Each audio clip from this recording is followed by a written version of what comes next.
Welcome and thank you everybody for spending your afternoon with us. I'm here with my beautiful wife, Sandra, and we are here with on the show today. We have Mike Oakland, who is from Horizon Inspection, and later on the show, we'll have Bob Morgan, who is from Complete Flooring LLC, and talk to us a little bit about roofing. Sorry, about flooring. I don't think you want to put carpet on your roof. Man, I'm funny today. Okay, we got Mike here. Mike, how you doing, buddy? Oh, man. Good. Doing well. Okay, so how's the business? Oh, but it's terrible. It's just inflation is horrific. Seasonal slowdown. I'm totally kidding. No complaints. I love it. Love what I do and love who I do it for. Are you seeing any unique trends this time of the year? Unique trends this time of year? Man, everyone's decorating their house for Halloween. What's up? Yeah. Hey, I was actually going to ask you about that. You'd think that the Walking Dead are coming out of the grave and walking the neighborhoods early. There's been a few crawl spaces that I think I've seen a few zombies in, but I don't think it had anything to do with October.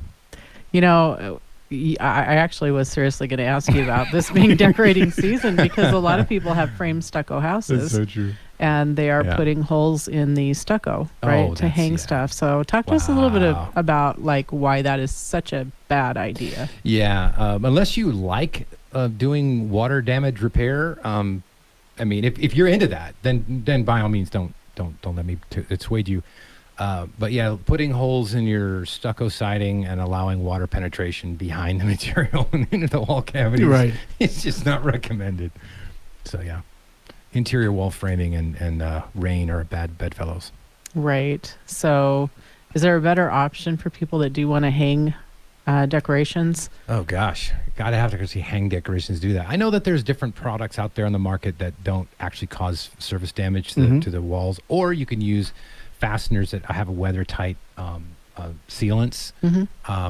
So if someone's going to do traditional fasteners, nail screws or whatever, at least patch it up and repair it when you're done. If you're going to leave those fasteners in there, you're taking a big risk. Okay. So I would find something that's a non-penetrative, not going to go right through the stucco into the wall cavity. Yeah, I'm going to stay on my little basics, little things. How are you in the loop doing around the country, around the city? A lot of business all through Tucson?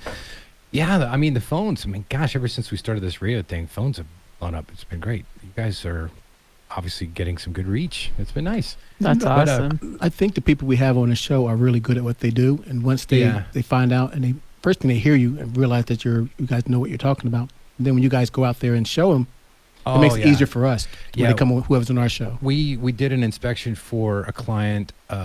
It was a referral from kind of originated here. When it's all said and done, the agent was so impressed. She asked us to go to her house and inspect the ceiling with our infrared camera below a toilet that had been leaking.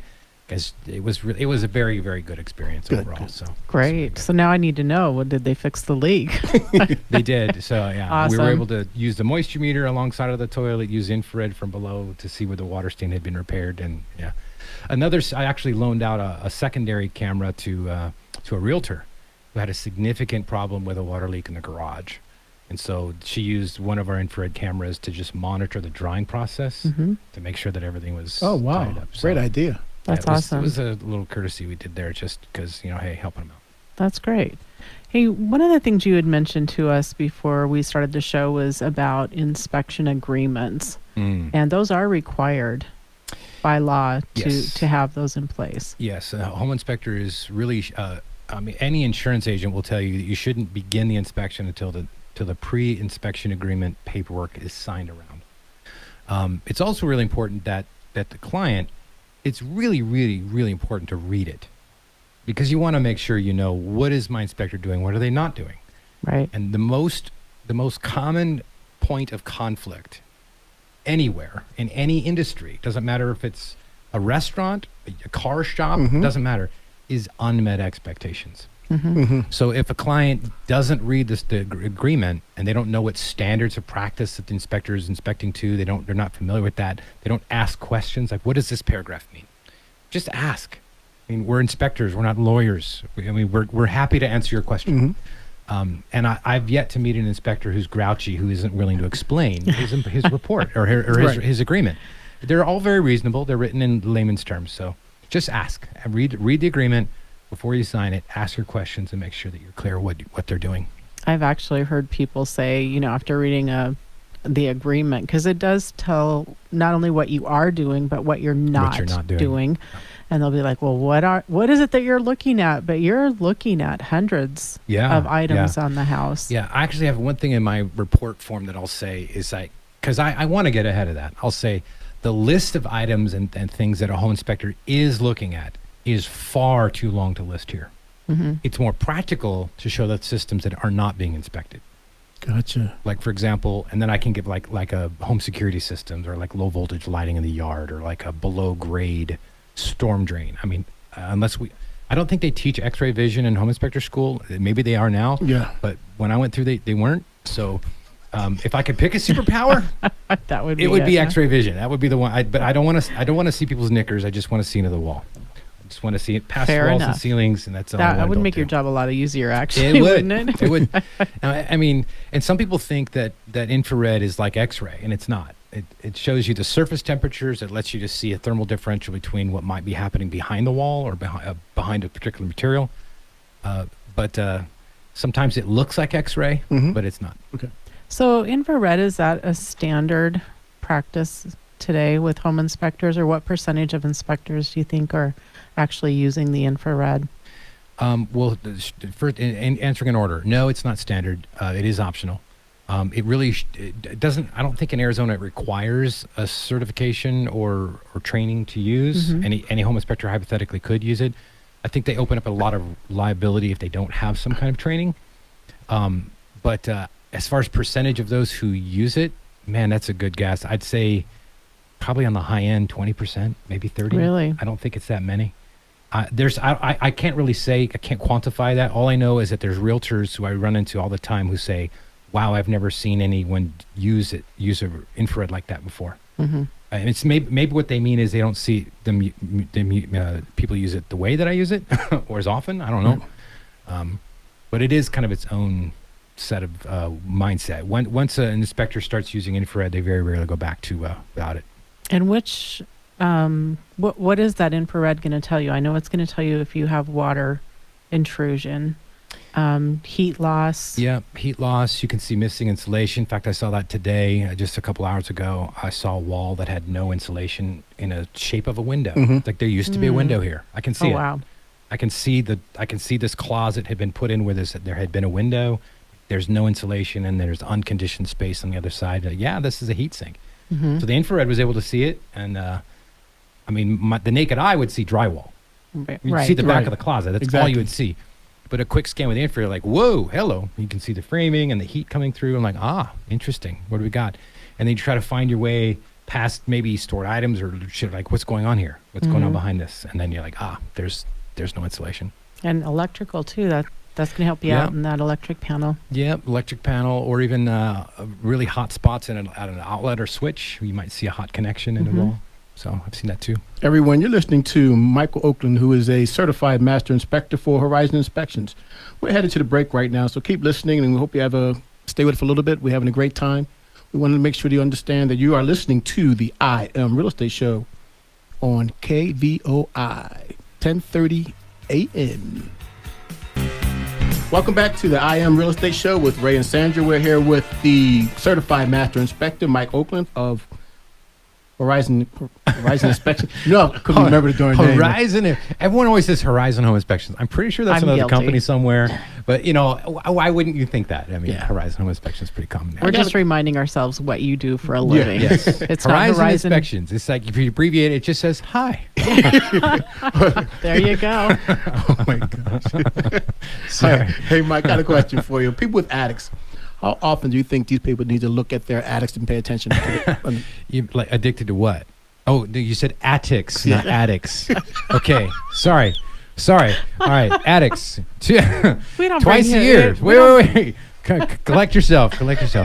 Twice a year is probably a good idea. So I probably do the first attic inspection, not the whiz quiz. That's a different kind of attic.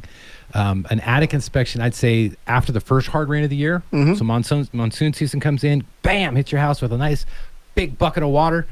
Stick your head in the attic and see what you got. Use a high-powered flashlight, and maybe if you can kind of Jackie Chan your way through there, look for any roof penetration, see if you have any water coming in. Okay, you say Jackie Chan because if you don't step in the right spot, you're going through the ceiling, well, you right? kind of need to know how to walk through an attic, yeah. Yeah, If so you don't know what you're doing, we're not do not endorsing step that. on the drywall. Do not step on the drywall. You will fall through the ceiling, and it will be a very, very embarrassing TikTok video. We don't necessarily have a lot of attic space in a lot of the homes that are built here. So Right. construction's just a little bit different in Arizona than it is in a lot of other parts of the country. Do you want to speak to kind of some of the unique construction that we have here? Yeah, sure. In many parts of the country, like foundation systems are going to have like a poured, like pier and post kind of foundation system. Here in Arizona, it's almost everywhere you're going to see is post-tension slabs or just Yes. traditional non-post-tension, just traditional slabs, monolithic slabs. Another thing is we have a lot of systems that have flat roofs without an attic. So whether it be a manufactured home that has no, like a vaulted ceiling with no attic structure, Right. or whether it's like just a Santa Fe style house with a flat roof and parapet walls and scupper drains for draining the roof off, you don't have an attic to traverse. So you've got still pre-engineered wood I-beams usually is how those are being put together. But it's very common to have homes that don't even have an attic.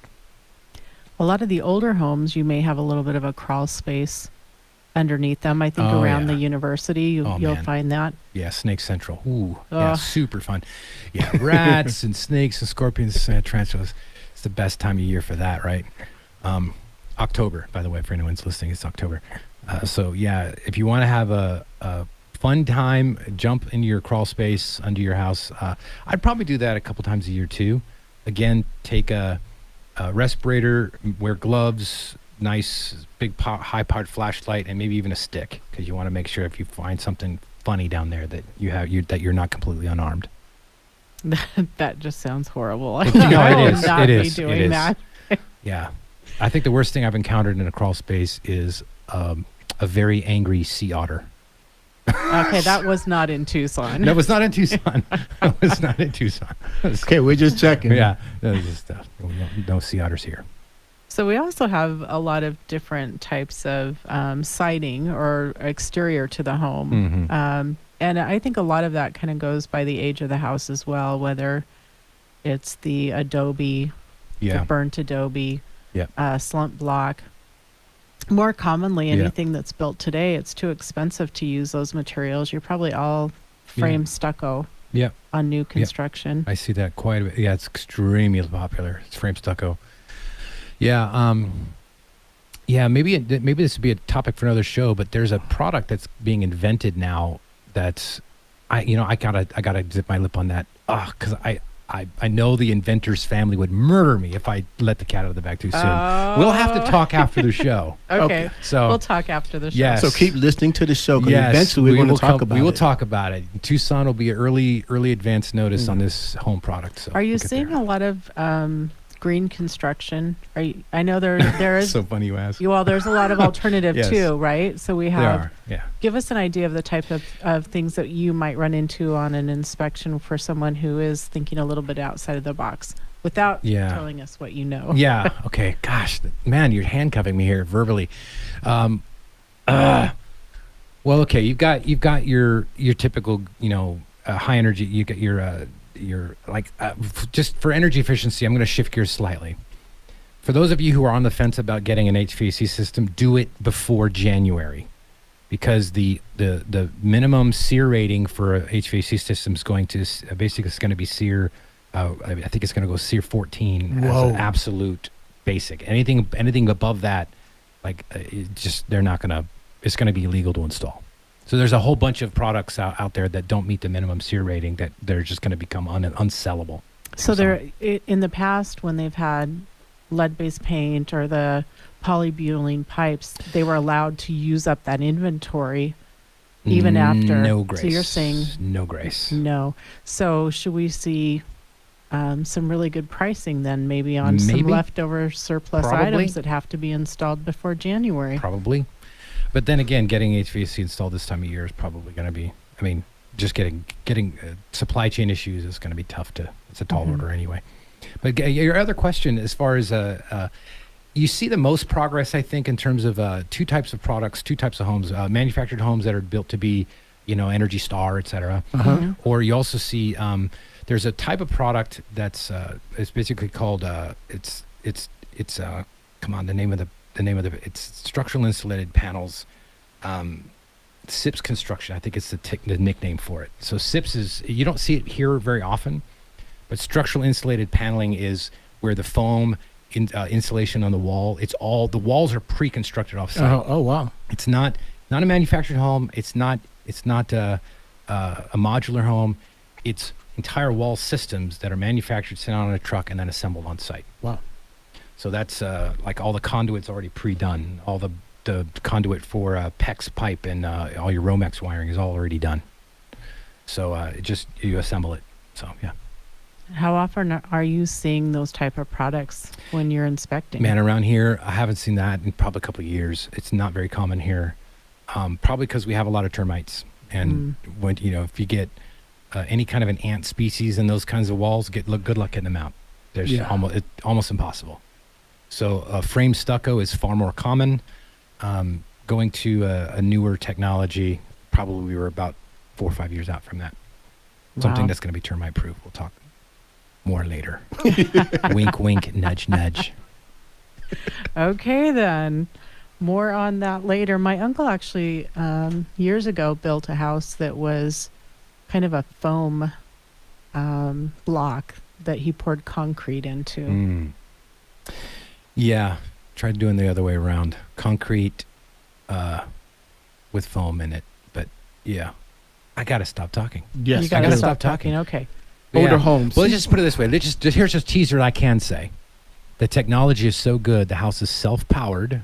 The hydrocell battery, capable of being completely off-grid, and is termite-proof and has a negative carbon footprint. Wow. A negative carbon footprint. Wow. Hey, Mike, how does people get a hold of you, buddy, and your company? Area code 520-330-9703 is my phone number, or Michael at HorizonInspectionsLLC.com is my email. We'd like to thank one of our great sponsors, Mike Oakland from Horizon Inspection, for coming on the show today. And if you're looking to buy or sell your home, or you have any questions concerning real estate, we would love to help you. Please call Sandra or myself from Indy Realty. Call Sandra at 520-850-1725, or myself at 520-908-7711. 904. What did Don't I do it. say? They're snakes. They're snakes. You can't trust them. Totally kidding. They're the best. Well, Give where them did a I get call. the 8 Give from? them a call.